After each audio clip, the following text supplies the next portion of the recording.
요한복음 5장 1절에서 9절 말씀을 중심으로 내가 낫고자 하느냐 하는 제목으로 함께 은혜를 나누고자 합니다. 왜 크리스마스여야 합니까? Why Christmas? 왜 크리스마스이어야만 합니까? 그리고 크리스마스는 왜 기쁜 날입니까? 왜 크리스마스는 왜 기뻐해야만 합니까? 저는 오늘 요한복음 5장 말씀을 통하여서 Why Christmas? 거기에 대해서 함께 해답을 찾아보려고 합니다. 자, 오늘 말씀을 읽다가 보면은 예수님께서 명절에 예루살렘으로 올라가셨다 하는 말씀이 있습니다.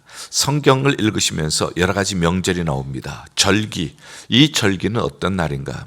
절기는 과거에 하나님께서 우리에게 베푸신 은혜를 기억하고 오늘 감사하며 그리고 그 은혜를 다시 한번 체험하는 것입니다. 크리스마스 역시 마찬가지입니다. 과거에 하나님께서 독생자 예수 그리스도를 우리에게 보내주시고 우리가 그를 믿음으로 말미암아 영생을 얻게 해주신 그 은혜를 기억하고 감사하고 그리고 그 주님을 다시 한번 우리가 믿음의 자리에 왕으로 모시고 다시 오실 주님을 기다리는 이러한 절기가 되어지는 것이죠. 명절에 예수님께서 예루살렘에 올라가셨습니다. 그러면은 분명히 거기에는 절기 때 하나님 앞에 드리는 예배가 있었을 것입니다.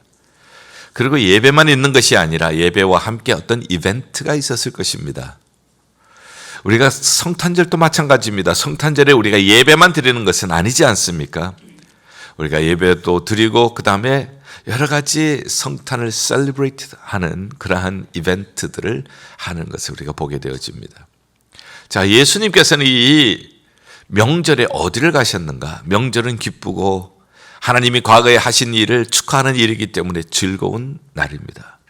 그런데 그 축제보다가는 예수님께서는 그늘진 곳을 찾아가셨습니다. 자, 양문이 성전 옆에 양문이라고 있습니다. 이 양문은 sheep gate라고 해서 성전에서 하나님 앞에 제사를 드릴 때 양들을 몰고 들어가는 문을 양문이라고 얘기를 합니다. 그 양문 곁에 베데스다라고 하는 못이 있습니다.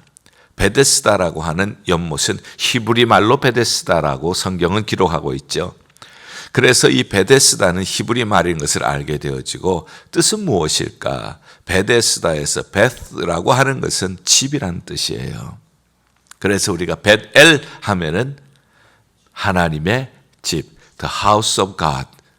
이 베데스다 하는 것은 베스하고 헤세드가 합쳐진 말입니다. 헤세드는 자비입니다.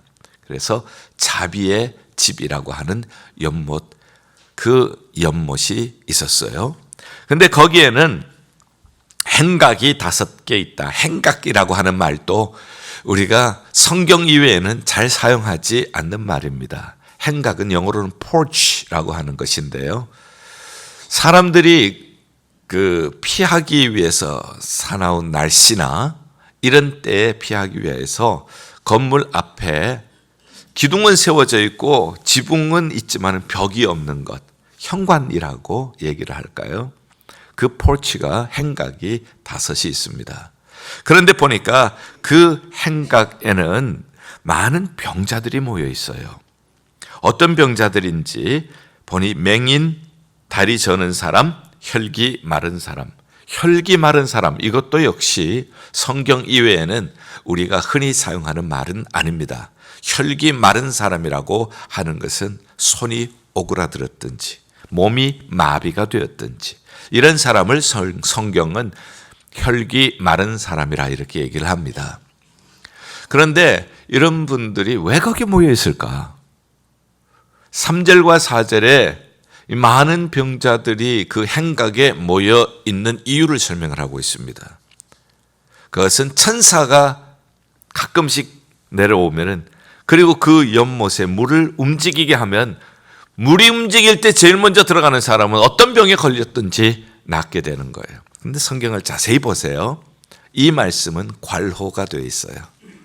그리고 괄호가 되어 있는데 앞에 숫자가 있고 그 숫자를 밑으로 가서 관주를 보니까 어떤 사본에는 없음이라고 되어 있습니다. 그렇죠?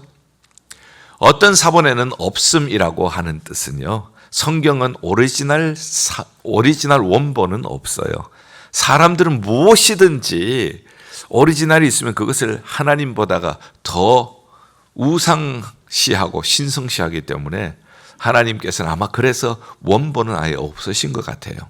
그래서 사본들이 많이 내려왔는데 어떤 사본에는 있고 어떤 사본에는 없다 하는 것은 이 부분은 설명을 하는데 보충 설명이 필요하다 생각할 때 괄호, 그리고 천사들이 가끔 내려와서 물을 움직일 때에 그때에 제일 먼저 들어가는 사람이 낫는다. 이게 괄호에 들어있는 거예요. 이 부분은 모든 사본에 있는 것이 아니고 어떤 데는 있고 어떤 때는 없다 하는 뜻이에요. 어쨌든 사람들이 그 이야기를 들었습니다. 병이 든 사람은 빨리 병에서 놓여지기를 원할 것 아니겠어요?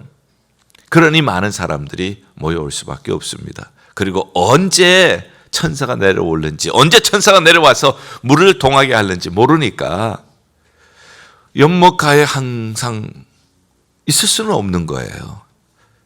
뜨거운 햇볕이 비칠 때 그때도 있을 것이고 사나운 날씨 때문에 견디기 힘들 때도 있습니다. 그러니 베데스다 연못 곁에 있는 행각에 거기에 사람들이 모여 있는 것이죠. 그리고 천사가 내려와서 물을 움직인다 하면 빨리 거기에 들어가서 제일 먼저 들어가는 사람이 낫게 된다 하는 이러한 일을 듣게 된 것입니다. 그래서 많은 사람들이 행각에 모여 있다. 자, 그런데 이 행각에 모여 있는 사람 중에 오늘 소개된 사람은 38년 된 병자의 얘기가 나와 있습니다. 예수님과 대화하는 내용을 보니까 38년 동안 이 사람은 누워있다. 아마 혈기 마른 사람이 아닌가 싶어요. 그래서 그가 38년 동안 이 행각에 누워있는 모습을 보여주고 있습니다. 그런데 예수님께서 그에게 하는 질문이 참 재미있어요. 내가 낫고자 하느냐? 환자에게 낫고자 하느냐 하면은 그 말씀은 낫고 싶지 않은 사람이 누가 있겠어요? 내가 낫고자 하느냐? 사람들이 이렇게 얘기할 수도 있죠. 예수님 그냥 고쳐주시지 뭘 그렇게 낫고자 하느냐? 우리 물으세요. 그냥 고쳐주세요. 뭐 이런 사람도 있을 수가 있어요. 그래서 이 말씀이 중요한 거예요. 내가 낫고자 하느냐? 이 말씀이 참 깊은 뜻이 있기 때문에 이것을 설교 제목으로 오늘 삼은 것입니다. 내가 낫고자 하느냐? 사람들이 오랫동안 병을 앓다가 보면은 낫고자 하는 꿈을 잊어버릴 수가 있어요. 한 해, 두 해, 점점 낫고자 하는 꿈이 점점 옅어질 수가 있습니다. 제가 안경을 고등학교 2학년 때부터 끼기 시작을 했는데요. 처음에 믿어지지가 않는 거예요. 내가 안경을 낀다는 사실이 믿어지지가 않는 거예요. 그래서 가능한 한 안경을 안 끼려고 했지만은 안 보일 때는 어쩔 수 없이 꼈죠. 그러나 지금은 안경을 안 낀 저의 모습은 상상할 수가 없어요. 안경 낀 사람이라고 하는 인식이 저에게는 박혀 있는 것이죠. 세월이 지나가면서 점점 낫고자 하는 희망을 잃어버렸고 그 포기하는 것이 그에게는 익숙해져 있는지 모릅니다. 주님께서는 내가 낫고자 하느냐? 잊혀진 꿈, 점점 사라져가는 꿈, 그 꿈을 주님께서 회복시켜 주시고 계세요. 내가 낫고자 하느냐? 그래서 이 말씀이 매우 중요한 말씀입니다. 우리에게 점점 희박해지는 꿈을 다시 회복시켜 주시는 말씀, 내가 낫고자 하느냐? 그런데 주님께서는 우리가 이러한 희망을 잊어버렸을 때는 주님께서 역사하실 수가 없어요. 내가 낫고자 하느냐? 이 말씀을 조금 더 깊이 묵상해 보면 계시록 3장 20절 주님께서 하신 말씀입니다. 볼지어다 내가 문 밖에 서서 두드리노니 누구든지 내 음성을 듣고 문을 열면 나는 그에게로 들어가서 그와 더불어 먹고 그는 나로 더불어 마시리라. 주님께서 억지로 우리 마음속에 들어오시지 않으세요. 문고리는 내가 잡고 있어요. 내가 문을 열 때에 주님께서 들어오셔요. 모든 희망을 저버린 곳에 주님은 역사하실 수가 없어요.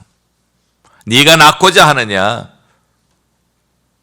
지금까지 오래된 질병이지만 그래도 완전히 포기하지 않는 사람에게 주님은 역사하세요. 신락 같은 희망이라도 붙잡고 있는 사람, 삶에 힘든 고비가 많지만은 포기하지 않고 희망을 가진 사람, 예수님 앞에 희망의 문을 여는 사람, 그에게 주님께서는 들어가시고 그에게 주님께서 역사하실 것입니다. 네가 낫고자 하느냐? 잊혀진 우리의 꿈, 그것을 다시 회복시켜 주시는 분이 예수님이십니다. 그런데 이 베데스다 이 연못에는 참 놀라운 모순이 있어요. 베데스다라고 하는 것은 자비의 집이라고 했죠. 그런데 천사가 내려와서 물을 움직일 때 제일 먼저 들어가는 사람이 낫는다고 했습니다. 연못이 있다면 주변으로 행각이 있고 그 행각에 있는 사람들이 갑자기 천사가 나와서 물을 움직이게 되어지면 제일 먼저 들어가는 사람이 낫게 되어진다. 그러면 누가 제일 먼저 들어가겠느냐 생각을 해봅니다. 누워있는 사람 불가능합니다. 그래도 건강한 사람, 그런 사람이 빨리 들어가죠. 100m에서 전 세계에서 가장 빠른 사람, 번개라고 하는 별명을 가진 사람이 있습니다. 혹시 누군지 아세요? 우사인 볼트라고 하는 사람이에요. 100m를 9초 58의 기록을 가지고 있습니다. 제가 학생 시절에 가장 빨리 달렸을 때 전 조금 늦은 편이에요. 가장 빨리 달렸을 때 100m를 14초 9에 달렸습니다. 그러면 여러분 100m를 9초 58에 뛰는 사람과 100m를 14초 9에 달리는 사람이 같이 천사가 내려와서 물을 움직이는 것을 보았어요. 같이 달립니다. 누가 먼저 들어가겠어요? 볼트가 먼저 들어가겠죠. 그렇죠? 자비의 집이 아닌 거예요. 치열한 경쟁이 있고 그 경쟁에서 능력 있는 사람이 먼저 들어가는 거예요. 그러면 그때마다 못 들어가는 사람은 패배의식을 가집니다. 절망감을 가집니다. 내가 못 들어가면 누군가 들어서 넣어주면 좋겠는데 넣어줄 사람도 없습니다. 원망이 생깁니다. 뭔가 뒤처진 느낌을 가집니다. 패배의식, 뒤처지는 느낌, 나고자 고독한 사람. 해가 가면 해가 갈수록 쌓여지는 것은 바로 이러한 어두운 그림자입니다. 자비의 집의 모순입니다. 만약 이 베데스다가 세상이라면은 이 세상에는 끊임없이 쌓여지는 것은 절망감, 패배의식, 뒤처지는 느낌, 고독함, 원망, 이것만 가득 차게 될 것입니다. 그런데 희망이 있습니다. 명절에 주님께서 기쁘고 웃음이 있고 풍성한 음식이 있고 축제를 하는 곳에 가시지 아니하시고 어두운 곳, 가장 아픈 곳, 가장 절망하기 쉬운 곳, 그곳을 주님이 찾아오셨습니다. Why Christmas? 왜 크리스마스여야 합니까? 예수님께서 38년 된 환자가 나라면 예수님께서 찾아오신 곳이 나 같은 사람에게 찾아오셨기에 크리스마스는 즐거운 것입니다. 크리스마스는 감사한 날입니다. 예수님이 뭐라고 말씀하시겠어요? 오셔서. 저 이런 생각을 해봤어요. 성도님들이 무척 힘들 때마다 성도님들에게 위로하며 전했던 말씀, 이사야 41장 10절. 38년 동안 패배의식, 절망감 가운데, 고독 가운데 몸부림치고 어두운 인생의 그림자 속에 갇혀있는 사람에게 주님이 찾아오셔서 하신 말씀, 두려워 말라, 내가 너와 함께 함이니라. 놀라지 말라, 나는 내 하나님이 됨이니라. 내가 너를 굳세게 하리라. 내가 너를 도와주리라. 내가 정녕 나의 의로운 오른손으로 너를 붙들리라.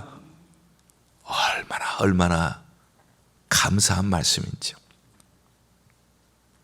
예수님이 계시지 않는다면, 예수님의 이 말씀이 없다면 희망이라고는 찾아볼 수 없는 나에게 주님이 찾아오셔서 하신 말씀, 좀 더 구체적으로 주님이 하신 말씀, 성경에 기록된 대로 보지요.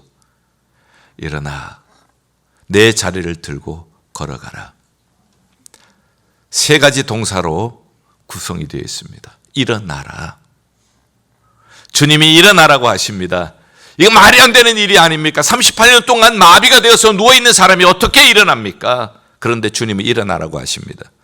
주님이 일어나라고 하신 이유가 뭡니까? 주님께서 이 사람은 놀리려고 하신 겁니까? 주님은 그런 분이 아니시지 않습니까? 환자를 불쌍히 여기시는 분이지 환자를 보고 놀려대는 분이 아니지 않습니까? 우리 주님은. 그런데 왜 주님이 일어나라고 합니까? 38년 동안 누워있는 사람, 못 일어나는 사람에게 주님이 왜 일어나라고 하십니까? 중요한 뜻이 있어요. 예수님은 일으킬 수 있는 분인 줄 믿습니다. 일으킬 줄 없는 분이 그 말씀하시는 것은, 그것은 사기죠. 일으키실 수 있는 분이시기 때문에 일어나라고 말씀하십니다. 아무리 38년 동안 누워 있어도 예수님이 명령하면은 될 줄 믿습니다. 얼마 전에 육신이 되신 말씀에 대한 말씀을 들었습니다. 요한복음 1장 우리가 함께 말씀을 드렸죠. 태초에 말씀이 계시니라. 이 말씀이 하나님과 함께 계셨으니 이 말씀은 곧 하나님이시라. 만물이 그로 말미암아 지어진 바 안 된 것이 없다. 모두가 이 만물은 그로 말미암아 지어졌고 그는 그에게 생명이 있고 그 안에 생명이 있는데 이 생명은 이 세상의 빛이라. 뭡니까? 예수님은 하나님이세요. 예수님으로 말미암아 만물이 지어졌습니다. 빛이 있으라. 그냥 빛이 있었습니다. 예수님 안에는 생명이 있습니다. 이 생명은 세상의 빛입니다. 예수님 안에 이 생명은 38년 된 환자에게도 빛입니다. 빛이 있으라. 빛이 있었습니다. 일어나라 하면은 일어나게 될 줄 믿습니다. 예수님은 하나님이시기 때문입니다. 말씀이 육신이 되어 우리 가운데 거했다. 우리가 보니 독생자의 영광이라. 요한복음 1장 14절에 말씀하셨죠. 그 하나님이 인간의 몸을 입고 이 땅에 오셨습니다. 그날이 성탄절이에요. 믿는 사람, 믿고 일어서는 사람, 주님께서 힘을 주실 줄 믿습니다. 만약에 무슨 그런 농담을 하십니까? 하면서 그 말을 무시했다면 그는 평생 일어서지를 못했을 것입니다. 두 번째 하신 말씀은 내 자리를 들어라. 38년 동안 깔고 있었던 자리입니다.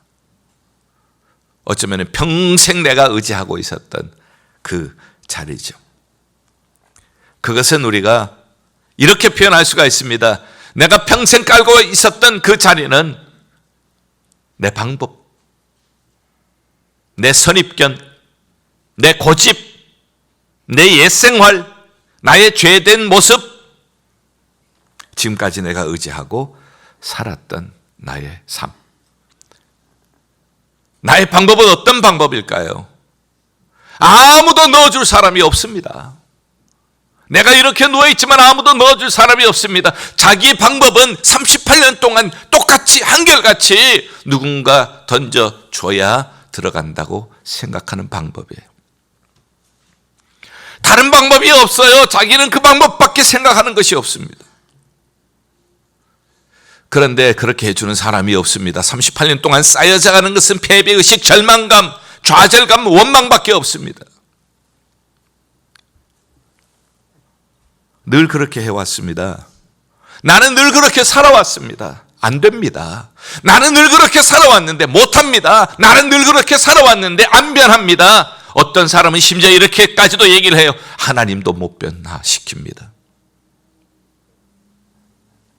하나님의 전능성까지도 무시하는 그러한 말을 내뱉을 때가 있다는 뜻이에요. 우리 목장이 부흥해야 합니다. 안 됩니다. 우리 선교회 부흥해야 합니다. 우리 부서가 부흥하고 우리 교회가 부흥해야 합니다. 이민교회가 부흥해야 합니다. 안 됩니다. 이제는 틀렸습니다.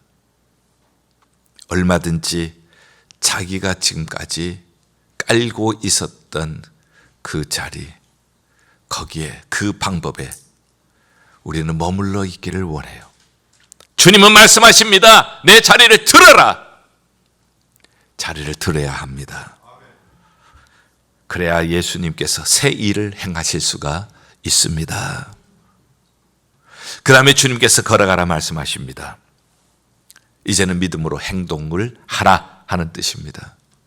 지금까지 죄의 자리를 깔고 38년 있었다면 이제는 그 죄의 자리를 들고 믿음의 자리로 나아가라. 지금까지 원망의 자리를 깔고 있었다면 이제는 감사의 자리로 나아가라. 지금까지 패배의식의 자리를 깔고 살았다면 이제는 승리의 희망을 가지고 일어서라. 지금까지는 내 방법만 고집하고 있었다면 이제는 그 방법을 들고 주님의 방법으로 일어서라. 낙심의 자리에서 소망으로 일어서라. 미움의 자리에서 사랑으로 일어서라. 주님께서 일어서서 걸으라고 말씀하십니다. 어쩌면 38년 된 환자처럼 우리는 소망 없는 삶을 당연한 것처럼 그렇게 살아갈 수가 있어요. 그러나 우리 주님께서 함께 하시는 곳에는 새로운 일이 일어나게 될 줄 믿습니다. 치유될 것 같지 않는 내 자녀도 치유될 줄 믿습니다. 주님이 만져주시면은 변하지 않는 내 배우자도 변하게 될 줄 믿습니다. 우리 교회에서 히스패닉 사역을 하고 있습니다. 벌써 5년째입니다.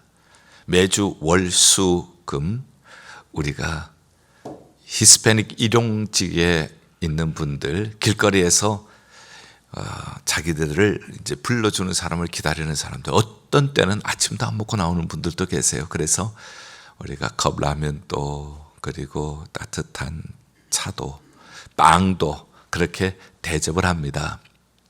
그들에게 영어도 가르쳐 주기도 하고요. 추수감사절 때가 되어지면은 그들을 초청해서 추수감사절 예배를 드립니다. 가족을 그 중남미에 두고 혼자 여기 와서 계시는 분들이 많기 때문에 예배를 드린 다음에 정성껏 준비한 음식을 나누고 여러분들이 준비해 주신 이제 겨울 외투나 옷, 구두 뭐 이런 선물들을 나눠 드리죠. 금년 추수감사절 예배였습니다. 금년 추수감사절 예배 때 제가 전한 말씀은 오늘 이 본문 그대로입니다. 오늘 이 본문으로 제목도 그대로였습니다. 내가 낫기를 원하느냐. 오늘 이 말씀 그대로 전했습니다. 그리고 제가 이렇게 요청을 했습니다. 여기가 베데스다 연못이라고 생각하십시다. 그리고 여기 예수님이 계시는 것을 믿음으로 바라보십시다. 지금 여러분들에게 가장 시급한 문제가 무엇입니까? 지금 여러분들에게 가장 안타까운 문제가 무엇입니까? 여러분들의 가슴에 손을 얹고 그리고 그 기도를 드려보십시오. 가장 시급한 문제를 가지고 여기 베데스다라고 하는 믿음으로, 예수님이 계신다는 믿음으로 여러분들이 기도를 드려보십시오. 그래서 기도를 했습니다. 그리고 예배를 마치고 만찬을 드시고 선물을 받아가셨어요. 그러나 그것이 전부가 아니었습니다. 우리 히스패닉 사역을 하시는 분들이 어느 날 제가 히스패닉 사역 나가기 전에 꼭 기도해 드리는데 목사님 5년 동안 한 것이 열매가 있어요. 뭔데요? 그랬더니 글쎄 그날 예배 드리러 오신 분 계시잖아요. 그런데 목사님 말씀을 듣고 간절히 기도했는데 가장 시급한 문제가 뭐냐고 했을 때 자기 아들이 가장 시급한 문제라는 겁니다. 자기 아들이 무슨 문제가 있는데요? 마약 중독이라는 거예요. 아무리 얘기를 해도 자기 아들이 마약을 끊지를 못하더라는 거예요. 그래서 정말 믿음으로 주님, 우리 아들 마약 끊게 해주세요. 가슴에 손을 얹고 38년 된 환자도 고치셨던 주님, 우리 아들 고쳐주세요 하고 기도를 간절히 드렸다고 합니다. 그리고 모든 순서를 마치고 집에 돌아가셨죠. 그런데 그 밤에 아들이 들어오면서 아버지에게 얘기를 합니다. 아버지, 제가 오늘부터 마약을 끊겠습니다. 그리고 이번 주부터 교회에 출석하겠습니다. 얼마나 기뻤겠어요.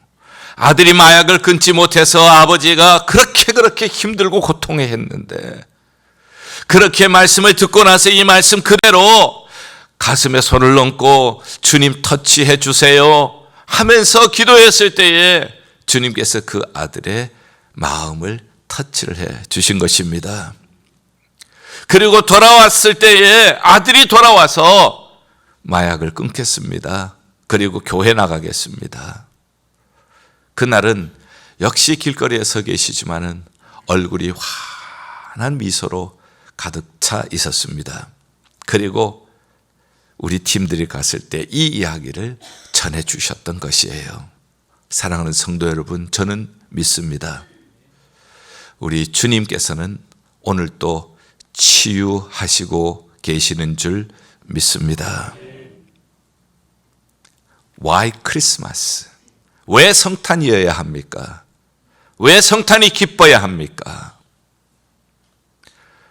우리 주님께서 이 땅에 오셔서 전능하신 그분이 38년 된 환자처럼 내 방법을 고집하면서 누워있던 우리에게 찾아오셔서 빛이 있으라 했을 때 빛을 창조하신 그 주님이 일어나라, 내 자리를 들라, 걸어가라. 주님의 말씀에 가난한 마구간처럼 비록 냄새나도 비록 보잘것 없어도 내 마음의 문을 열고 내가 낫고자 하느냐. 주님이 은혜 베푸시면 낫게 될 줄 믿습니다. 오늘도 주님께서는 그에게 치유의 역사를 일으켜 주실 줄 믿습니다. 기쁘고 즐거운 성탄 되시기를 축원합니다. 기도하겠습니다. 주님의 터치가 함께하는 기쁘고 복된 성탄이 되게 하여 주시옵소서. 예수 그리스도 이름으로 기도하옵나이다. 아멘.